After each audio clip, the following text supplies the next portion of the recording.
65 और 71 की दोनों जंगों में एक आर्मी ऑफिसर को सितारा जुर्रत और हिलाले जुर्रत का एजाज मिला। कहा जाता है कि 65 में ये ऑफिसर तने तनहा एक भारतीय कंपनी को गिरफ्तार करके पाकिस्तान ले आए थे। ये ऑफिसर तरक्की करते हुए मेजर जनरल के ओहदे तक पहुंचे। जब जुल्फकार अली भुट्टो को फांसी की सजा दी गई तो इस मेजर जनरल ने दोनों तमगे और फौजी एजाजात एहतजाजन वापस कर दिए। ये ऑफिसर फौज छोड़ने के बाद भी सोवियत अफगान जंग के दिनों में बहुत अहम किरदार अदा करते रहे। 1993 में यही साबिक मेजर जनरल बेनजीर भुट्टो के वजीर दाखिला बने। इनका नाम था नसीरुल्लाह बाबर। नसीरुल्लाह बाबर और मुल्ला उमर में क्या ताल्लुक था और क्या अफगान तालिबान को पाकिस्तान ने खड़ा किया था, या इसमें कोई मल्टीनेशनल कंपनी भी शामिल थी? 1994 में अमेरिका पाकिस्तान को दहशतगर्द रियासत करार देने के करीब था, लेकिन बेनजीर भुट्टो ने ऐसा होने ना दिया। ये क्या कहानी थी? अफगानिस्तान से रूसी फौज का आखिरी काफिला 15 फरवरी 1989 को दरिया आमो पार करके सोवियत रूस वापस चला गया, लेकिन अपने पीछे एक तबाही और बर्बादी की दास्तान छोड़ गया। सैकड़ों छोटे बड़े वारलॉर्ड्स अफगानिस्तान पर कंट्रोल के लिए एक पेचीदा गेम ऑफ थ्रोन्स में जुट गए। अमेरिका और रूस जो सुपर पावर स्टेटस के लिए 10 साल अफगानिस्तान की प्रॉक्सी जंग लड़ते रहे, अब लाताल्लुक होकर मास्को और वाशिंगटन के ठंडे मौसम में जा बैठे, जबकि काबुल में जंग का गर्म महाज ठंडा ना हो सका, क्योंकि अफगानिस्तान में अमेरिका का दिया और रूस का छोड़ा इतना असला मौजूद था कि मजीद 10 साल भी लड़ाई जारी रहती तो खत्म ना होता। ऐसे में पाकिस्तान और सऊदी अरब ने अफगानिस्तान के बड़े वॉरलॉर्ड्स को मक्का मुकरमा में इकट्ठा किया। खाना काबा के साये में बैठकर एक मुआहदा तय हुआ। इसमें तय पाया कि तमाम अफगान लीडर्स आपसी लड़ाइयां खत्म कर देंगे और रूसी असलहा जो ज्यादा खतरनाक है वापस कर देंगे। लेकिन ऐसा हो ना सका, जिसकी एक बड़ी वजह थी पश्तून और ताजिक गिरोहों की सदियों पुरानी दुश्मनियां। अफगानिस्तान पर कब्जे के लिए जो पश्तून और ताजिक गिरोह बाहम दस्तों गिरेबान थे, उनमें 2 गिरोह नुमायां थे। ताजिक कमांडर्स में अफगान सदर बुरहानुद्दीन रब्बानी और उनके वजीर दिफा अहमद शाह मसूद थे, जबकि पश्तून गिरोह के कायद गुलबदीन हिकमत यार थे। एक चौथे लीडर अब्दुल रशीद दोस्तम भी थे, जो मजार शरीफ पर अपने 20,000 जंगजुओं के साथ मौजूद थे। ये कमांडर सोवियत जंग के दिनों में रूस के साथ थे, लेकिन हिकमत यार को ताकतवर होते देखकर इन्होंने पांसा पलटा और पश्तून कमांडर की जमात हिजब इस्लामी के साथ मिल गई। जलालाबाद में हाजी कदीर की हुकूमत थी, जबकि हरात में जनरल इस्माइल और कंधार में गुल आगा ने हुकूमत बनाई हुई थी। ये सब किसी मरकजी हुकूमत को नहीं मानते थे और हर एक का दावा था कि वो पूरे अफगानिस्तान पर राज करेगा। पाकिस्तान और सऊदी अरब के ताल्लुकात इन तमाम ग्रोहों के साथ सोवियत अफगान जंग के जमाने से चले आ रहे थे, लेकिन पश्तून कमांडर गुलबदीन हिकमत यार के साथ सबसे गहरे रवाबित थे, जिसकी 2 वजूहात थी। एक ये कि अफगानिस्तान में पिछले 300 साल से सिर्फ पश्तूनों की हुकूमत रही है, और वैसे भी अफगान आबादी का 40% से ज्यादा हिस्सा पश्तूनों पर मुश्तमिल है, जबकि बाकी ग्रुप्स बहुत कम तादाद में हैं। दूसरी वजह यह थी कि पाकिस्तान के मगरबी इलाकों में भी आबादी का बड़ा हिस्सा पश्तूनों पर ही मुश्तमिल था और है। 1994 में हिकमत यार और रशीद दोस्तम के इत्तेहाद ने काबुल का मुहासरा कर लिया। अब शहर के अंदर ताजिक कमांडर्स रब्बानी और अहमद शाह मसूद थे, और शहर के बाहर पश्तून कमांडर हिकमत यार अपने कम्युनिस्ट इत्तेहादी रशीद दोस्तम के साथ खड़े थे। दोनों तरफ से शदीद बमबारी और रॉकेटों का तबादला हुआ। हजारों शहरी और जंगजू हलाक हुए, लेकिन काबुल फाल ना हो सका। इस तवील लड़ाई का नतीजा ये निकला कि गुलबदीन और दोस्तम का इत्तेहाद बुरी तरह हार गया और पसपा होने पर मजबूर हुआ। हिकमत यार इस शिकस्त के बाद कहीं जम न सके और आखिरकार तेहरान में पनाह लेकर बैठ गए। काबुल में रब्बानी और मसूद के फातेह इत्तेहाद ने भारत और रूस से ताल्लुकात बढ़ा लिए, और यूं पाकिस्तानी खुफिया एजेंसी ISI के लिए एक नया चैलेंज पैदा हो गया। दूसरी तरफ अमेरिका और सोवियत रूस के निकल जाने के बाद अफगानिस्तान में क़याम अमन की जिम्मेदारी मजबूरन पाकिस्तान के पास भी थी, क्योंकि लाखों अफगान मुहाजिरीन इसी सूरत अफगानिस्तान वापस जा सकते थे जब वहां अमन कायम हो जाए। लेकिन हिकमत यार की शिकस्त और मुसलसल खाना जंगी ने पाकिस्तान के साथ अफगानिस्तान के साबिक मुआशी मामन सऊदी अरब को भी बहुत मायूस किया। लेकिन ये मायूसी एक और सानहे के रद्द अमल से दूर हो गई। बलूचिस्तान से मुंसलिक अफगान सूबे कंधार में एक दिलदोज वाकया पेश आया। हुआ ये कि एक मदरसे के तालिब इल्म से एक मुकामी कमांडर ने जिनसी ज्यादती की और फिर इसे कत्ल कर दिया। कुछ इसी तरह बच्चियों के साथ भी ज्यादती की गई और उन्हें भी कत्ल करके फेंक दिया गया। ऐसा अफगानिस्तान के और इलाकों में भी हो रहा था, लेकिन कंधार में सूरत हाल थोड़ी मुख्तलिफ थी। वो यूं कि कंधार से अफगानों की बड़ी तादाद बलूचिस्तान में हसूल इल्म के लिए आई हुई थी। ये तालिब इल्म मौलाना फजलुर रहमान के मदारिस में तालीम हासिल करते थे और अफगानिस्तान की सूरत हाल पर परेशान रहते थे। इन सब ने मिलकर एक गैर मारूफ और 4 दफा रूसी गोलियों से जख्मी होने वाले 39 साला शख्स को अपना लीडर बना लिया। जिन तालिब इल्मों ने उन्हें अपना लीडर बनाया वो खुद को तालिबान कहते थे और जिसको लीडर चुना गया उसका नाम मुल्ला मोहम्मद उमर था। मुल्ला उमर और तालिबान ने बच्चों से ज्यादती करने वाले कमांडर के गार्ड्स को साथ मिलाया और कमांडर को कत्ल कर दिया। मकतूल कमांडर के कब्जे में बड़ी तादाद में रूसी असलहा था जिसे तालिबान ने कब्जे में ले लिया। इस असलहे और उस कमांडर के गार्ड्स के साथ मिल जाने से तालिबान की ताकत दुगनी हो गई। दूसरा फायदा ये हुआ कि कंधार में तालिबान की अच्छी शोहरत फैल गई, जिसकी वजह से कारोबारी लोग तालिबान से मिले और मुआहदा किया कि अमन के बदले फलों और सब्जी के ताजिर तालिबान की माली मदद भी करेंगे। अब तालिबान के पास माल, असलहा और नेक नामी थी जिसके भरोसे पर वो आगे बढ़े।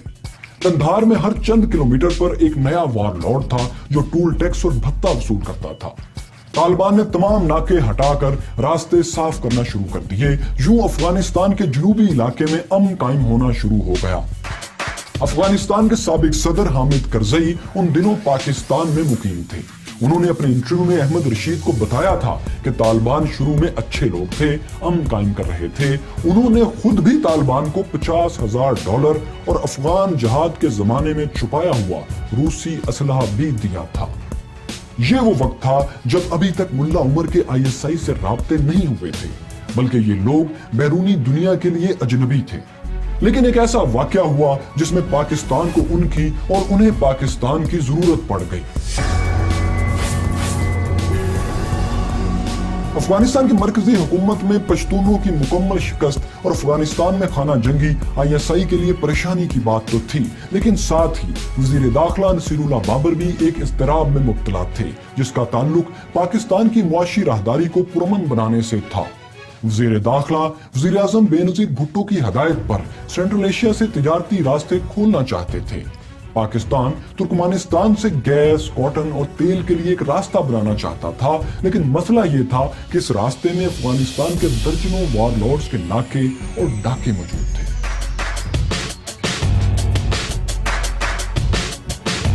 लेकिन हुकूमत पाकिस्तान ने इस रास्ते को एक बार टेस्ट करने के लिए पहली तिजारती खेप तुर्कमानिस्तान से मंगवाई।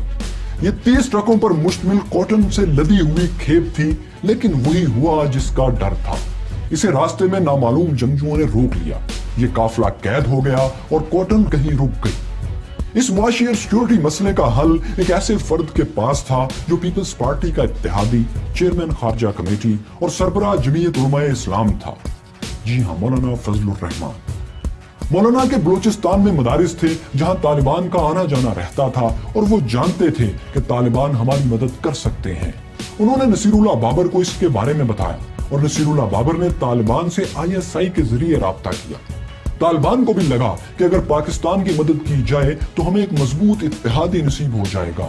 चुनाचे उन्होंने पाकिस्तान की मदद करने का फैसला कर लिया। तालिबान ने कमांडोज का एक यूनिट तश्कील दिया जिसने खुफिया कार्रवाई करते हुए उस वारलॉर्ड का सुराग लगाया जिसने पाकिस्तानी काफिले को यरगमाल बनाया हुआ था। ये वारलॉर्ड तालिबान से लड़ाई में मारा गया और 30 ट्रकों का काफिला तालिबान यूनिट की हिफाजत में पाकिस्तान पहुंच गया। ये तालिबान और पाकिस्तान के दरमियान पहला राब्ता था और यहीं से तालिबान को पाकिस्तान और सऊदी अरब की मदद मिलना शुरू हुई। सऊदी अरब ने अल-कायदा को तालिबान में दाखिल होने से नहीं रोका और यूं उस खेल का आगाज हुआ जो 9/11 तक चला गया। तालिबान को सऊदी ग्रुप अल-कायदा का पैसा मिला, पाकिस्तान से सपोर्ट मिली तो उनके हौसले जवान हो गए। 1994 की सर्दियों से कुछ पहले तालिबान ने मशरकी अफगान सूबे कंधार पर बासानी कब्जा कर लिया। सितंबर 1995 में तुर्कमानिस्तान से मुंसलिक सूबा हरात भी तालिबान के कंट्रोल में आ गया और यूं अब वो रास्ता बिल्कुल क्लियर था जहां से पाकिस्तान वस्ते एशिया से तिजारत कर सकता था। हरात पर कंट्रोल के सिर्फ एक साल बाद बेनजीर भुट्टो के दौरे हुकूमत में ही तालिबान ने काबुल पर हमला कर दिया। इस बार अहमद शाह मसूद और रब्बानी की फोर्सेज मुकाबला ना कर सकी। अहमद शाह मसूद की फोर्सेज शुमाल में वादी पंजशेर की तरफ पसपा हो गईं और तालिबान एक फातेह की तरह काबुल में दाखिल हो गए। लेकिन यहाँ सवाल ये पैदा होता है कि एकदम से तालिबान इतने ताकतवर और अहमद शाह मसूद जैसा कमांडर जिसे बैरूनी मदद भी हासिल थी इतना कमजोर कैसे हो गया? इसकी दो बड़ी वजूहात थी। एक ये कि तालिबान पश्तून थे और वो ज्यादातर पश्तून हुक्मरान ही को हक के हुक्मरानी देते हैं।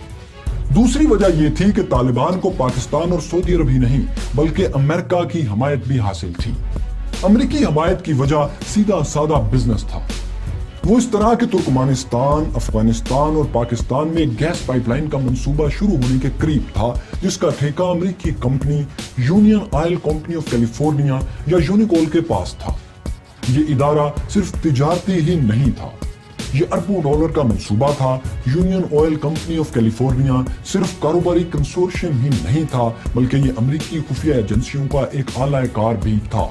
इस कंसोर्शियम में अमेरिकी हुकूमत और फौज के खुफिया अहलकार काम करते थे और शायद अब भी करते हों। इस कंपनी ने तालिबान के काबुल पर कब्जे से पहले ही कंधार में दफातर बना लिए थे और आपको बताते चलें कि इनका मरकजी दफ्तर कंधार में उसामा बिन लादेन के कंपाउंड के बिल्कुल सामने था।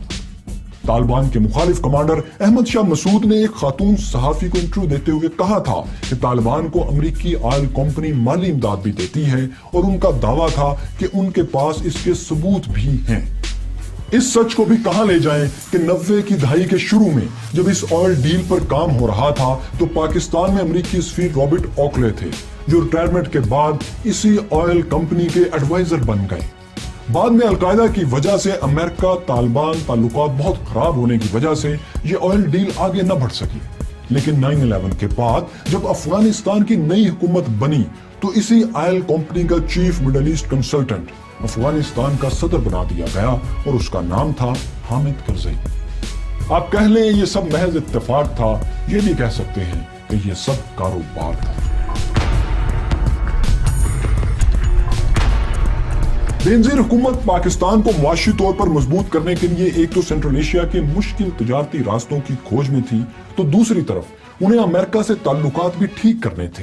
ये जरूरी इसलिए था कि पाकिस्तान के 3 अहम तरीन काम अमेरिका की नाराजगी की वजह से रुके हुए थे। एक काम तो ये था कि IMF से कर्जे की किस्त जारी करवाना था जिसके लिए रवायती तौर पर आलमी मालियाती इदारा अमरीकी ताईद का मुंतजिर रहता है क्योंकि IMF का सबसे बड़ा डोनर अमेरिका ही है।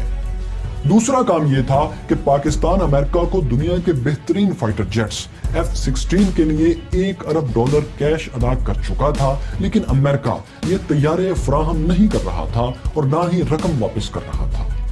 उल्टा ये कि जो दीगर जंगी पुर्जाजात अपग्रेडिंग के लिए अमेरिका भेजे गए थे वो भी अपडेट नहीं हो रहे थे। ये पुर्जाजात अपग्रेड होने के बजाय अमेरिकी गोदामों में पड़े पड़े अपनी उम्र भी खो रहे थे जिसकी वजह से पाकिस्तान की दिफाई सलाहियत को नुकसान पहुंच रहा था। और तीसरा मसला अमेरिका की तरफ से बंद $700 मिलियन की सालाना इमदाद बहाल करवाना था। ये इमदाद अमेरिका उन ममालिक को देता था जहां जमहूरियत पनप रही हो और उसे मदद की जरूरत हो ताकि ये मुल्क मुआशी बदहाली की वजह से खाना जंगी का शिकार न हो जाए। पाकिस्तान को मिलने वाली इमदाद प्रेसलर तरमीम के जरिए 1988 और 90 में खत्म कर दी गई थी क्योंकि पाकिस्तान एटमी प्रोग्राम आगे बढ़ा रहा था। इसकी पूरी कहानी हम आपको हिस्ट्री ऑफ पाकिस्तान की किस्त नंबर 16 में दिखा चुके हैं।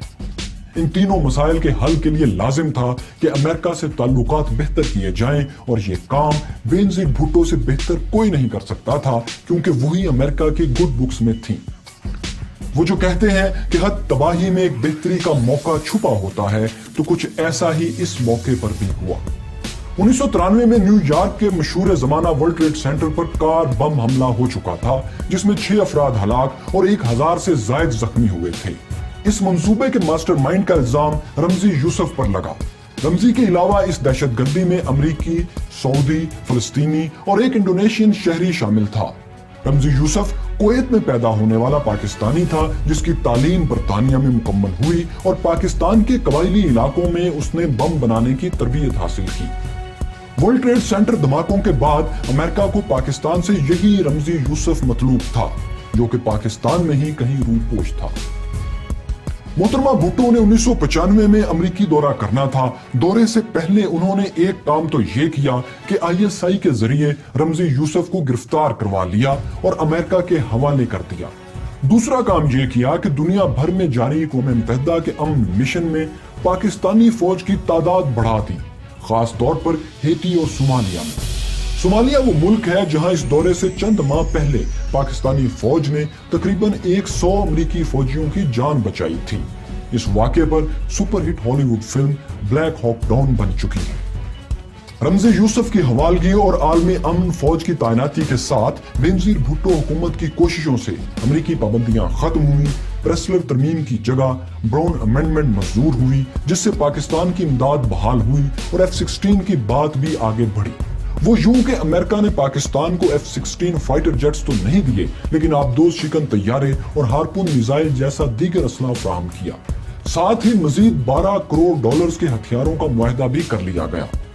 लेकिन सबसे अहम काम एक और भी था जिसके लिए बेनजीर भुट्टो का ये अमरीकी दौरा बहुत कामयाब रहा, और वो था पाकिस्तान को दहशतगर्द ममालिक की फहरिस्त में शामिल होने से बचाना। अमेरिका कश्मीर में हुर्रियत पसंदों की मदद करने के इल्जाम में पाकिस्तान से सख्त रवैया अपनाए हुए था और आलमी सतह पर भारत भी ये कोशिश कर रहा था कि पाकिस्तान को दहशतगर्द ममालिक की फहरिस्त में शामिल करवाया जाए। लेकिन 1995 के अमरीकी दौरे में क्लिंटन इंतजामिया को पाकिस्तान ने कायल किया कि पाकिस्तान दहशतगर्दों का हामी नहीं है। अमेरिका ने पाकिस्तान को इस फहरिस्त से निकाल दिया जिससे पाकिस्तान में बैरूनी सरमायाकारी का रास्ता भी खुला। आप अब तक जान चुके हैं कि बेनजीर को जितने भी मसाइल का सामना था उनमें खारजा पॉलिसी सबसे अहम थी, लेकिन मुल्क के अंदर उन्हें सबसे बड़ा चैलेंज कराची से सामने आ रहा था जहां अल्ताफ हुसैन PP हुकूमत से इत्तेहाद तोड़ चुके थे। कराची में हर महीने सैकड़ों लोग टारगेट किलिंग में मारे जा रहे थे, बम फट रहे थे और ताजिर बिरादरी कराची से लाहौर या दूसरे ममालिक में शिफ्ट हो रही थी। बेनजीर ने इस महाज को ठंडा करने की जिम्मेदारी अपने सबसे तजुर्बाकार और काबिल एतमाद साथी वजीर दाखिला नसीरुल्लाह बाबर को सौंपी। उधर इमरान खान, जिन्होंने भी चंद माह पहले कहा था कि वो सियासत में नहीं आएंगे, उन्होंने सियासत में आने का तहलका खेज ऐलान कर दिया और इसकी वजह थी PTV, PPP और एक धमाका। PTV और PPP PTI के क़याम की वजह कैसे बने? बेनजीर भुट्टो एक गैर मुल्की दौरे से लौटी तो उनके कोट की जेब में एक खुफिया राज था। वो राज क्या था? नसीरुल्लाह बाबर के कराची ऑपरेशन की कहानी भी आपको दिखाएंगे, लेकिन अगली किस्त में। पाकिस्तान कहानी जारी है। अगर क़याम पाकिस्तान से अब तक आपने पाकिस्तान की तारीख दिलचस्प अंदाज में नहीं देखी तो यहाँ क्लिक कीजिए। दुनिया के ताकतवर ममालिक और कमजोर ममालिक, उनकी ताकतें क्या हैं और उनकी कमजोरियां क्या हैं, ये जानने के लिए यहाँ क्लिक कीजिए। अगर इस वीडियो ने आपकी मालूमात में इजाफा किया तो लाइक, कमेंट्स और शेयर भी जरूर कीजिए ताकि हम इस सिलसिले को जारी रख सकें और बेहतर से बेहतर बना सकें।